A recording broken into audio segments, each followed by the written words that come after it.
Hey everybody, it's Ron at Becoming Enlightened Together. So we're doing the third and the final reading for today.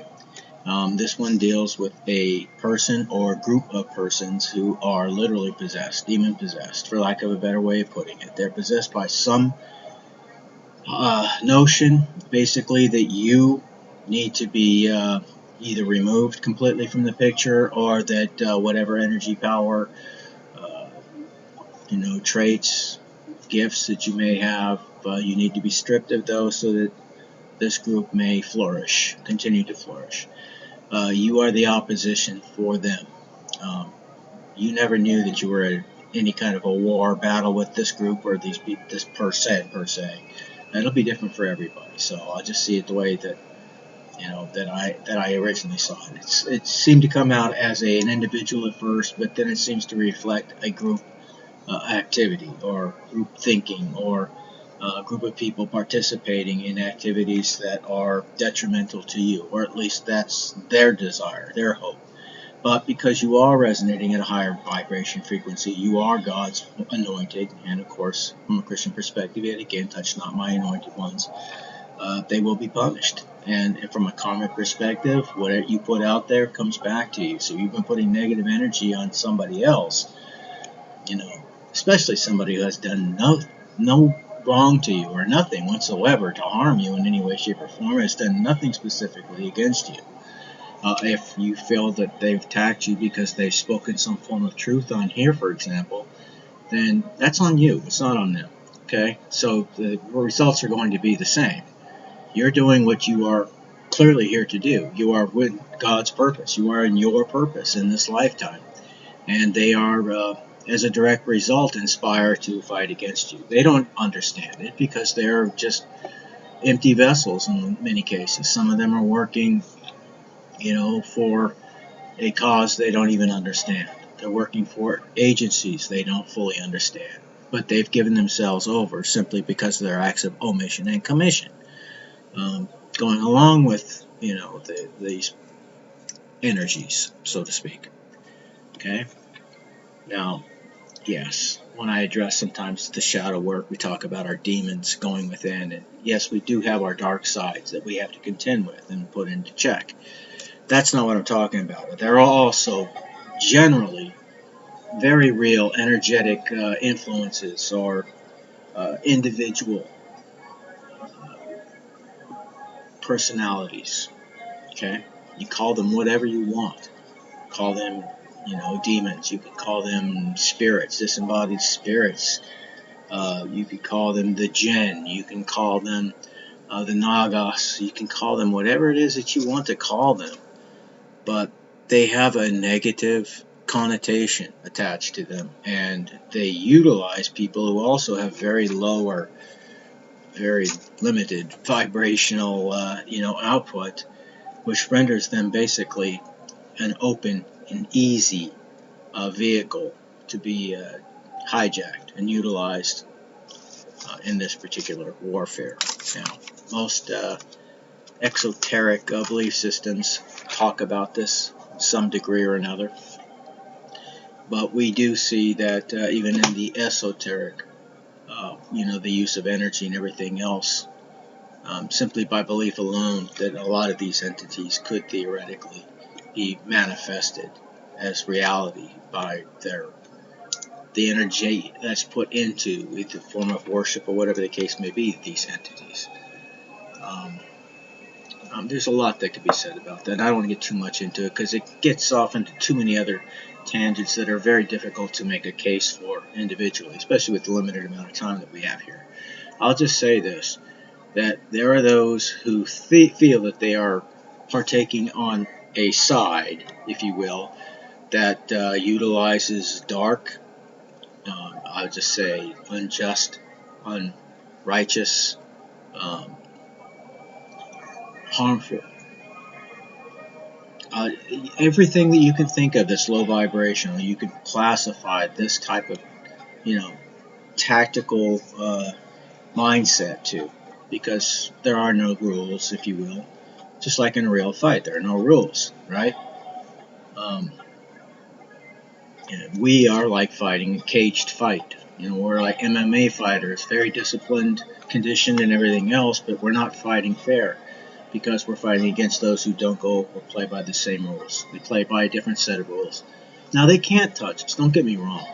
They can have some effects upon us. They can influence certain events and things of that nature that, you will get through, and you will end up transmuting and become more powerful as a result of that. And if they knew that, they wouldn't be doing this to you. But they just don't learn. They don't learn from the things that they see or experience. They keep doing the same thing over and over, hoping for a different result. And we know what that basically is a description of, so we'll just leave it at that. But that's what this particular reading is all about, you guys.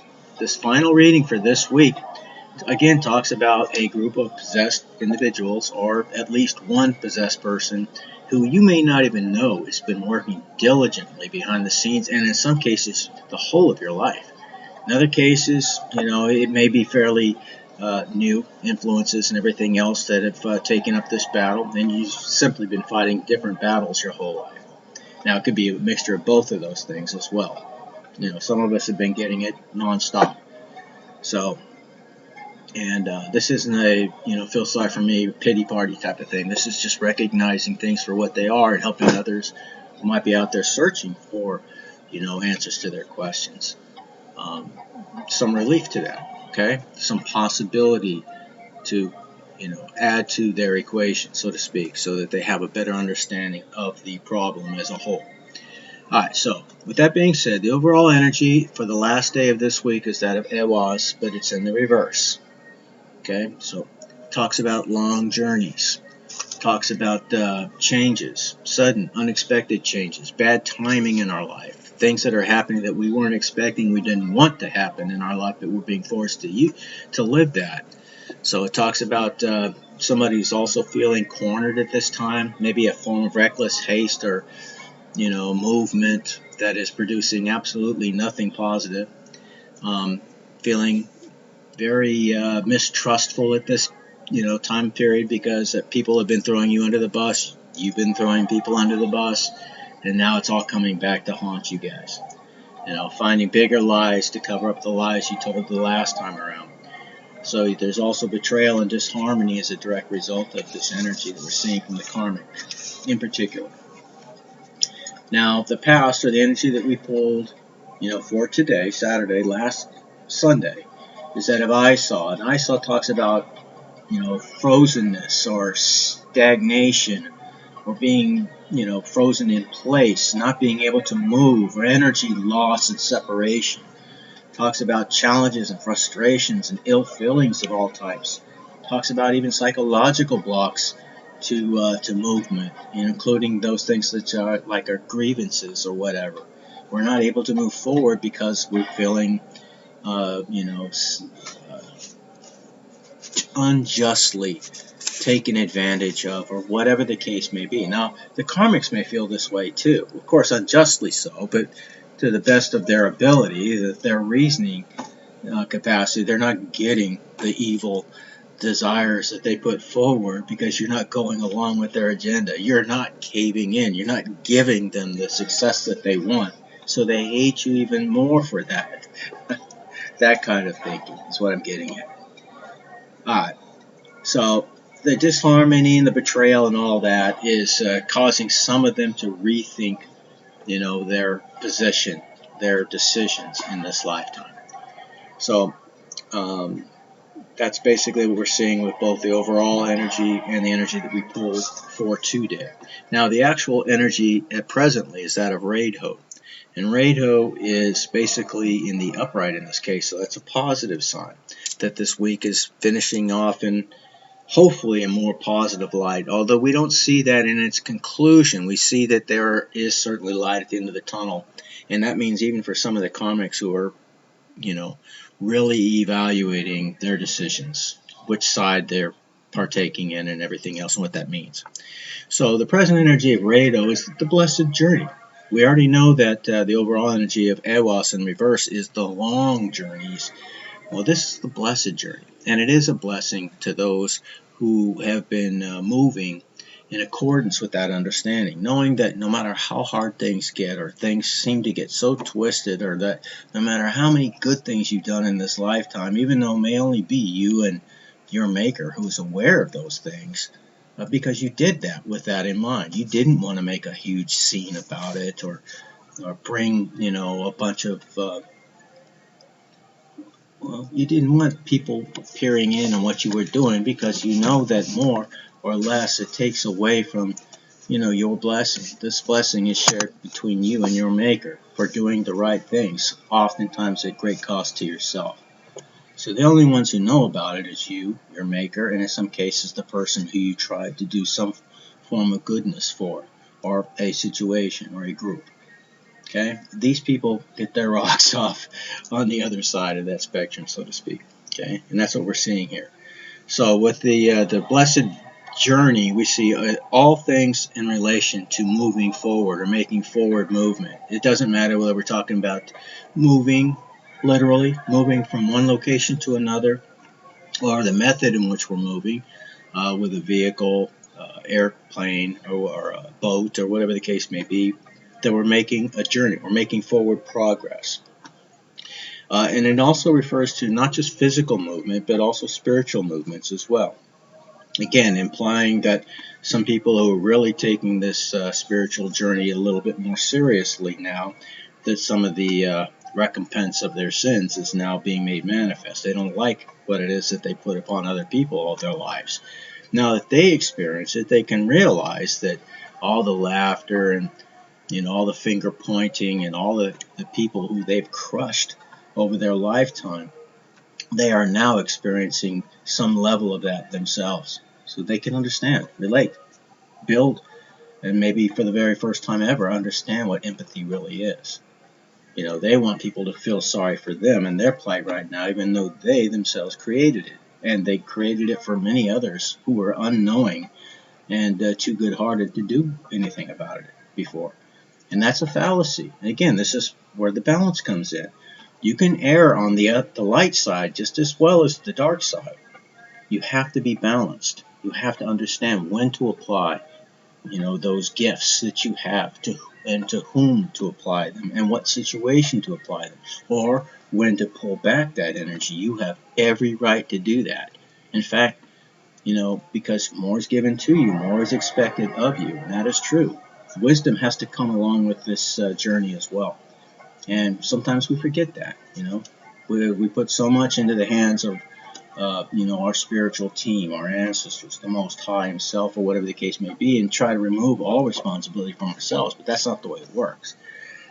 And I'm not saying everybody does that. I've been guilty of that. That's why I'm bringing it up. I know that this is a journey that we have to partake in. We have to participate in. We have to make decisions. Sometimes they're hard. And we have to do things sometimes that are very hard in order to truly move in a direction that is in accordance with our will, which hopefully is what it is that we say, for the goodness of mankind. So Rado in the Upright also speaks about life's many rhythms. And we know there are rhythms and cycles. There are lunar cycles. There are solar cycles, and that affects things materialistically on this planet, from the tides to, our health, our growth, the growth of crops, and everything else.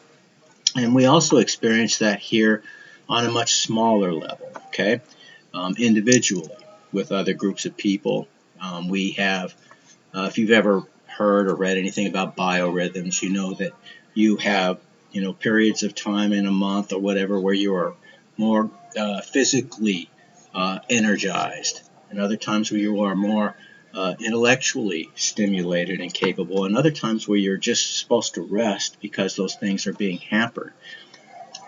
So it's another way of understanding ourselves. We can do that through other means that are exterior to ourselves, through numerology, through of course, astrologically, like I've already pointed out. And, we can understand things through other metaphysical practices and everything else, in our spiritual practices as well, which is another form of metaphysical, practice in a sense. So we're just bringing together everything that we know that makes sense to us, both from a spiritual perspective, things that we can't see but we know, we feel all right, and the things that we know scientifically. And there are a lot, by the way, which actually reflect what it is that I tend to believe. And I believe these things because I can see them. I can see the evidence of them. I can see that proven again and again and again, and not just one culture or philosophy, but all cultures and philosophies, just spoken of, through their cultural lens, their perspective of things. But in some cases, very, very advanced. So I don't just see it from a single belief system. I don't just see it from science. I don't just see it from spirituality. I don't just see it from religion. I don't just see it from the countless esoteric or hermetic books that I've read and all of this. No, it's all of those things combined that helps me to form my own understanding of life. And believe me, I have a lot of holes in that understanding still, but I am filling it up. That puzzle is being put together for me, or I'm putting it together, little by little. Now, that is our present energy. Now, the obstacles and challenges we have is that of Urus. And we had Urus the other day, was in the upright. I have this tattooed on my chest. Ordinarily, in the upright, it stands for the great ox, known as the Auruk. And it was a huge, powerful beast. So everything that you can, wrap around something of that nature, from strength and vitality to tenacity and courage, to, I already said health and strength, tenacity, all those very, very positive types of things. But in the reverse, it's quite the opposite. So it talks about somebody who's very weak-willed, somebody who's very self-absorbed, somebody who is, possibly ill at this time. Somebody basically who has missed many opportunities, as showing a form of weakness, somebody who is obsessed. And that can be somebody who's obsessed with you, and they are. Some of the karmics are extremely obsessed. They are searching from your social media to everything that they can find online about you specifically, asking people that they know that know you, or maybe people that you used to work with. It could be a number of things. But in today's world especially, it's not hard to find information about people if that's what you're wired to do. Personally, I have no desire whatsoever. So I see people for who they present themselves to be to me, and that's it. Now, I know that there are other people I've not met who are also working against me based on what they heard from other people, and that just tells me that they're probably not even worthy of my time. Because, if they're willing to listen to other people, they've never met me or even asked me a question about whether this, that, or the other thing is true, but they just jumped on the friggin' hate Ron bandwagon for whatever reason, then so be it. Let them hate. I'm fine without it. I don't need them to be happy in the first place. If they were capable of seeing any type of reality, then I would be happy that they could come over to the other side, so to speak. But that's just not the case. And this is not a utopian world that we live in. It's not altruistic. There are empty vessels. There are very negative energies that are out there taking advantage and using those empty vessels to traverse and to get things done in this life, like the Agent Smiths in the Matrix movie. Now, our help and advice is Thor's mighty rune, that of Thurisaz, and it is in the upright. Thurisaz basically talks again about protection, as Thor just smashes everything out of his way into oblivion. That's his directed force of destruction or defense. And that's what it basically refers to. It talks about giants. He was half giant, but he also battled the giants and protected humanity and the gods against those giants.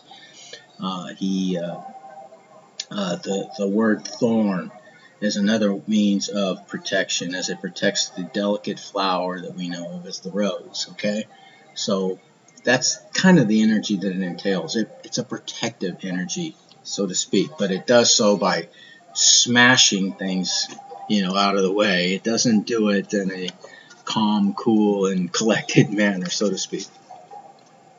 So it talks about regeneration, catharsis, purging, cleansing fire, regeneration, all those types of things are also part of Thor's mighty rune. So it talks again too about male sexuality and fertilization. So we're seeing a lot about male sexuality here. So we definitely see that that is both used in the positive and from the negative perspective. Somebody here who is obsessed and possibly very, well, I'll just say that they're addicted to sex. Somebody. And it may be somebody who's close to you. So they're using it for all the negative things. This is their way of getting their ego needs met by having multiple people basically give them attention, even though it's really, they're just being used as a receptacle, so to speak. If it's a woman, if it's a man, you're simply expending your life energy on something that is very, very cheap. It's like, I don't know how to put it in perspective, but today they build everything with a life expectancy built into it. It's called planned obsolescence, so that you're forced to go out and buy a new one every couple of years, whether it's an automobile or whatever. Even the homes that are built today are built not very well. Not as well as we have the ability. I mean, if you look at the cultures from our past and what they build and how they still stand thousands of years later and what we build, and they would be completely, wiped out of any noticeable existence within 200-300 years at the most. You realize that we are not the pinnacle of our evolution, so to speak. Not at all, not even close. But if anything, I think of it more in the Hindu terms of like the Kali Yuga, where we are indeed in the latter times, where we think of ourselves perhaps in a heightened state, but in reality we're very, very to the contrary, so to speak. Thinking themselves wise, they became as fools, as the Bible would put it. And that's exactly where we are. Alright. So, Thor's mighty rune, as far as the help and advice, tells us we have the ability to smash through whatever that obstacle is that comes our way. And they will continue to come our way all the way up to the very point of crossing over that final line with that final foot, or that last toe as it breaks that yellow line across the finish line. You're going to be experiencing, some type of challenges and so on, and that's life. That's the way it is. It helps us to grow. You don't grow in comfort, as Krishna has said, and we see that reflected again in all the different spiritual works. So now the future outcome is again not the most positive. It's that of Wunyo, but Wunyo, even though it's the wishing rune, is in the reverse. That is our future energy for today. And this talks about, again, a feeling of dissatisfaction, misery, fear, impatience, somebody who's exceptionally headstrong. I mean, this person or people are just so full of themselves. They think they have all the answers. They act as though they're so strong on the outside, but they're very weak on the inside. They are very fearful on the inside. They are nowhere near as strong as they allude to be on the outside. They are just now being tested, in some cases for the very first time. They may not have had an easy life, and I need to give them that respect. Some of them have had a very difficult life, but all the decisions they've made on that difficulty have been, a sense of self-pity and everything else. They haven't used any of that to grow from. So they are very damaged. They are very hurt. And, to the best of our ability, we need to remember that. They are still our brothers and sisters. They are still going through this journey, even though many of them may have, and even knowingly, surrendered, to this material world to such a degree they no longer even have possession of their faculties. They are literally possessed, like I stated earlier. So Wunyo in the reverse talks about not only misery, fear, and dissatisfaction, but it talks about impatience, strife and alienation of all types, delirium, somebody who's extremely delirious in their beliefs, somebody who is probably intoxicated all the time, and that can be, not only with alcohol, but also with other forms of drugs. Okay. Now, I smoke pot from time to time. I admit it. But for me, it's a healing thing. And I'm not just saying that I'm excluded from all of that. I'm not. But until the 1930s, it was the most widely used pharmaceutical. Was it 19 or 1830s? It's been over 100 years. But anyways, cannabis has been used worldwide as one of the most, if you will, pervasive herbal remedies of multitudes of diseases and afflictions worldwide. And, the U.S. government banned it as a class 1 drug at some point. And, they've been trying to create it artificially so they can sell it. You can't sell something that's natural, so that's what they do. They control it. Anything that can be healing, they will immediately, make sure that you're not capable of accessing, or they're going to control it in some way, fashion, or form. This is why I speak so candidly and openly against these institutions. They are not our friends. These are the institutions that we are supposed to be fighting. It's like fighting against the machines and the matrix, if you will. These are the machines. These are, if you will, those who have used, our form of capital, money, our form of transaction, and exchange as far as goods and services for money. They control it all. So it's their way of secretly siphoning your energy, your life force, like utilizing you as a battery. Again, using a matrix reference. So the things that were shown in that movie are very legitimately accurate and real. It's just, you got to look at it from a different perspective, perhaps. But you can make those points. You can say absolutely, without a doubt. It's this, that, and the other thing. And this is what I'm trying to get at. I'm trying to get at from a perspective that people can understand, regardless of their spiritual belief system. Because, like I said, I at the very least, am an omnist in terms of my beliefs. Okay? Do I believe in a maker? Absolutely. Everything in this existence proves to me that somebody made it. Okay? Somebody of great intellect and understanding, whether it's an extraterrestrial presence and we're basically in some kind of a test tube type of environment, being observed by greater intellects than our own, or whether it is indeed God. And that there are lower gods, so to speak, who have been commissioned like VIPs to watch over creation. And they too have the ability to do both good or bad. They too have their own things to work through. If you look at any of the mythologies, you're going to see the gods and the goddesses. They suffer from all the same afflictions that we do. All of them. So there can be good and bad gods, so to speak. And I do believe that, yes, indeed, they were, even though they may have had different names at those times, are representative of true personalities once upon a time. I just don't believe in the history that they've sold us at all. In fact, I can find countless reasons not to believe most of what we've been told. But anyway, Wunyo in the reverse talks about possession by higher forces as well. And it talks about also basically,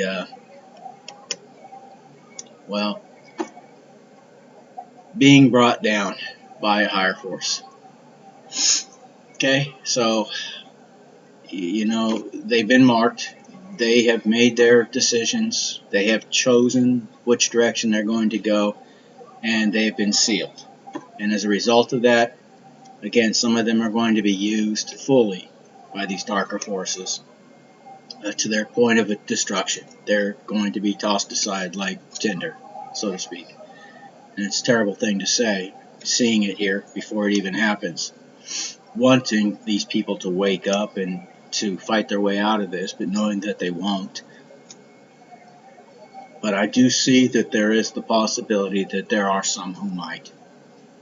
And it's for them that I'm giving this word, because some of them may actually be watching me, cross-watching. And if that is you out there, forgive me. I got a little bit of a cold that's forming, and I have all this smoke in here, so it's hard to breathe. But the point is that I truly do, for you to heal from this and to grow, because I understand and I can see it, and I've seen it almost daily, what's going to happen to you if you don't. And it's not fear that I'm using here to try to motivate you, but you need to be aware of all the facts, good and bad.